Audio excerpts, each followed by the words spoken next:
உங்கள் ஆரோக்கியமே எங்கள் லட்சியம்.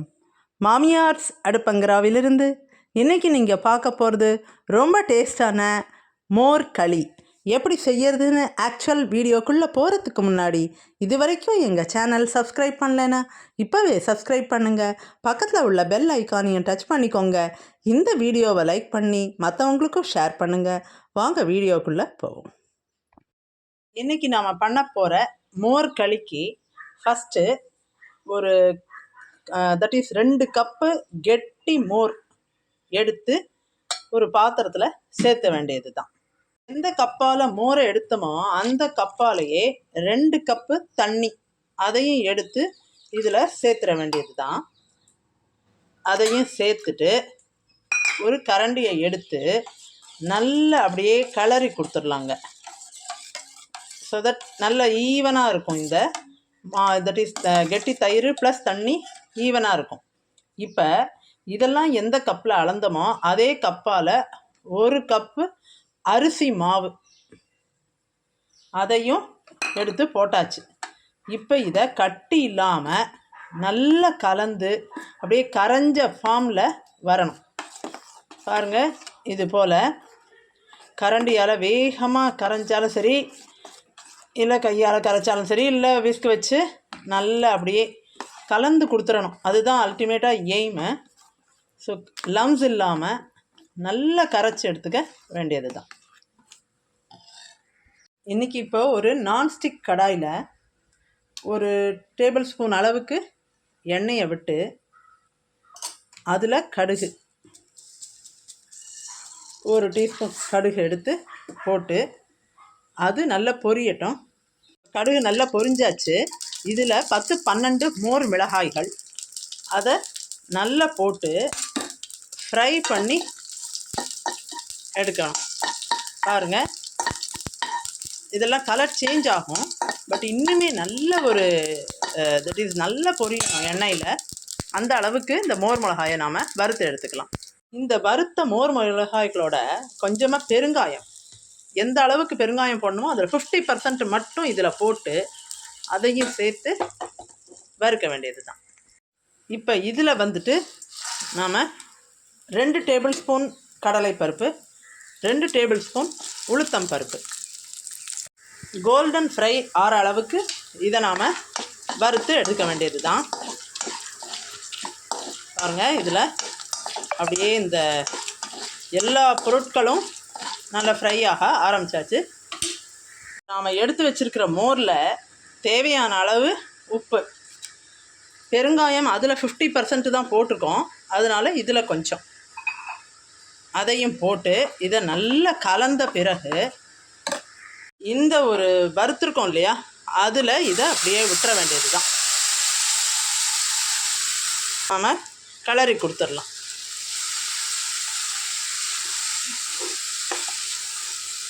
அப்படியே ஒரு 10 நிமிஷம் 15 நிமிஷத்துக்குள்ளே இந்த ரெசிபி ரெடி ஆகிடும். சொல்ல சொல்ல இது எப்படி இருக்குங்கிறது டேஸ்ட் பண்ணினா வி வில் ஃபர்கெட் த வேர்ல்டுன்னு நான் சொல்லுவேன்.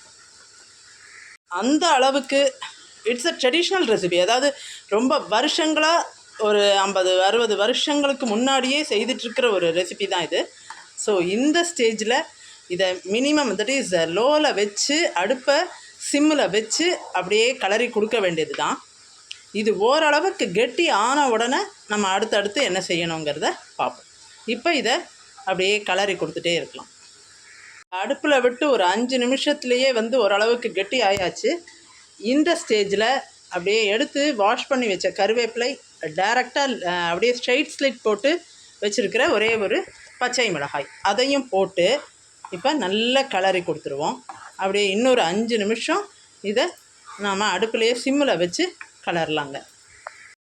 நல்ல கெட்டிப்பட்டாச்சு பாருங்கள். நானாக 15 நிமிஷம் கூட தேவையில்லை. ஆக்சுவலாக பண்ணின ஒரு இத்தனைக்கும் அடுப்பை சிம்மில் தான் வச்சுருக்கேன். ஸோ வச்சு ஒரு 5 நிமிஷத்துலேயே ஓரளவுக்கு கெட்டி தன்மை வர ஆரம்பிச்சிது. இப்போ பார்த்திங்கன்னா ஒரு 7-8 நிமிஷத்துலேயே இவ்வளவு கெட்டிப்பதம் வந்துடுச்சு. ஸோ இந்த ஸ்டேஜில் நாம் எண்ணெய் கொஞ்சம் எந்த கப்பில் எடுத்தோமோ அந்த கப்பில் ஒரு 1/2 கப்பு எண்ணெய் எடுத்து விட்டுருங்க. அரிசி மாவெல்லாம் நல்லா அப்படியே வெந்து கொடுத்து, நல்லெண்ணெய் தான், நல்லெண்ணெய் விடும்பொழுது ரொம்ப உடலுக்கு ஒரு பலத்தை சேர்க்கக்கூடியதாகவும், எந்த விதத்துலேயும் இந்த ஒரு தட் இஸ் இந்த ரெசிபியானது உடலுக்கு ஆரோக்கியத்தை மட்டுமே கொடுக்கக்கூடியதாகவும் இருக்குது. இது வந்து ஒரு பேஸ் வெர்ஷன். ஸோ ரொம்ப டேஸ்ட்டாக ட்ரெடிஷ்னல் மெத்தடாக இருக்குது. அதனால் இது போல் ஒட்டாமல் அப்படியே வருது பாருங்கள். நல்லெண்ணெய் விடுறதுனால இடுப்புக்கு மிகுந்த பலத்தை கொடுக்கக்கூடியது இது. இதில் சேர்த்தி உள்ள இன்க்ரீடியன்ட்ஸும் ரொம்ப டேஸ்டியாகவும், நல்ல ஃப்ளேவர்ஃபுல், நல்ல ஒரு வாசனையாகவும், நம்மளை சாப்பிடுவேங்க அப்படின்னு சொல்லி அழைக்கிறாப்புல இருக்கும் இந்த மாதிரி ரெசிபீஸ்லாம். ஸோ பாருங்கள், நல்லா அப்படியே ஒட்டாத பதம் வருது பாருங்கள். இந்த தாளிக்கும் பொழுது கொஞ்சம் நல்லெண்ணெய், அதுக்கப்புறம் மிச்ச சமயத்தில் மிச்சம் நல்லெண்ணெய். இந்த சமயத்தில் இன்னும் கொஞ்சம் ஒரு 1/4 கப்பு நல்லெண்ணெயை விட்டுட்டோம்னா, அப்படியே அடி ஒட்ட கிளறிட்டோம்னாலுமே நல்ல ஒட்டாத ஒரு பதம் வந்துடும். ரொம்ப, அதாவது இவ்வளோ ஈஸியாக, இவ்வளோ டேஸ்டியாக, இவ்வளோ ஹெல்த்தியாக நமக்கு வந்து வீட்டிலையே செய்ய முடியும் அப்படிங்கிற ரெசிப்பியில் இது ஒரு மிகச்சிறந்த ஒன்று. எல்லோரும் சாப்பிட்லாம். வயசில் பெரியவங்க, சின்னவங்க, குழந்தைங்க அத்தனை பேரும் சாப்பிட்லாம்.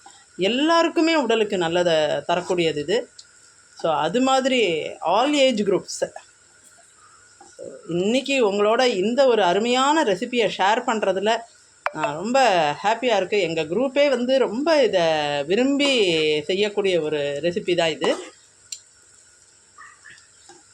ஸோ இன்னொரு 2 மினிட்ஸ் ஆகிடும், அவ்வளவுதான். ரெடி ஆயாச்சு கிட்டத்தட்ட.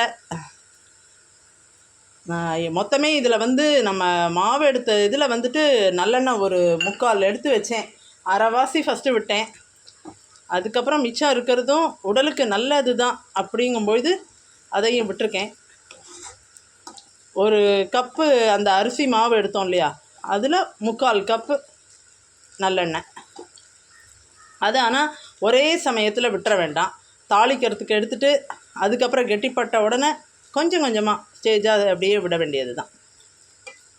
ஸோ இப்போ நம்மளுடைய மோர் களி அருமையாக ரெடி ஆயாச்சு. இதை நைட்டுக்கும் நீங்கள் யூஸ் பண்ணலாம், இல்லை பிரேக்ஃபாஸ்ட்டுக்கும் யூஸ் பண்ணிக்கலாம். ஸோ 2 வேளையுமே இது ஒரு எக்ஸலண்ட் ரெசிபியாக தான் இருக்கும். Both breakfast as well as dinner. அந்த மாதிரியான அருமையான ரெசிபி இன்றைக்கி நம்ம பண்ணியிருக்கிறது. இது இப்போ நல்ல முறையில் வந்திருக்குங்கிறதுக்கு ஒரு பதம் வந்து சரியாக இருக்கா அப்படின்னு செக் பண்ணுறது எப்படின்னா, இங்கே பாருங்கள், சைட்லேயும் சரி எந்த இடத்துலையுமே ஒரு துளி ஒட்டாமல் வருது பாருங்கள்.